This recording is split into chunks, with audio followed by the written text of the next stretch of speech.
പള്ളിയിൽ സ്വഹാബത്തുമായി സംസാരിച്ചിരിക്കുകയാണ് റസൂൽ. അതിനിടക്കാണ് കുറച്ച് മനുഷ്യർ അവിടേക്ക് നടന്നു വരുന്നത്.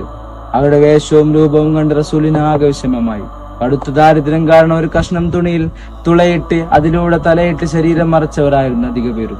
അതിൽ കൂട്ടി തുന്നാനുള്ള നൂലും സൂചിയും വാങ്ങാൻ പ്രാപ്തിയില്ലായിരുന്നു. വേദനിപ്പിക്കുന്ന ആ കാഴ്ച കണ്ടു നിൽക്കാൻ റസൂലിന് കഴിഞ്ഞില്ല. അവർക്ക് കൊടുക്കാൻ എന്തെങ്കിലും കിട്ടുമോ നോക്കാൻ വേണ്ടി റസൂൽ തന്റെ ഓരോ ഭാര്യമാരെ വീട്ടിൽ കയറി ഇറങ്ങുകയാണ്. എന്നിട്ട് പ്രവാചക ഭവനങ്ങളിലെല്ലാം ശൂന്യമായിരുന്നു. അതിലേറെ വിഷമത്തോടെ തിരിച്ചു പള്ളിയിലേക്ക് വരാണ്. നിസ്കാരശേഷം സ്വഹാബത്തിനെ വിളിച്ചു കൂട്ടിയിട്ട് റസൂൽ പറയുന്നുണ്ട്, സ്വഹാബ, ഈ മനുഷ്യരെ നിങ്ങൾ കാണുന്നില്ലേ? അവർക്ക് എന്തെങ്കിലുമൊക്കെ നൽകാമോ? കേൾക്കേണ്ട താമസം സ്വഹാബത്ത് പള്ളിയിൽ നിന്ന് ഇറങ്ങി ഓടുകയാണ്.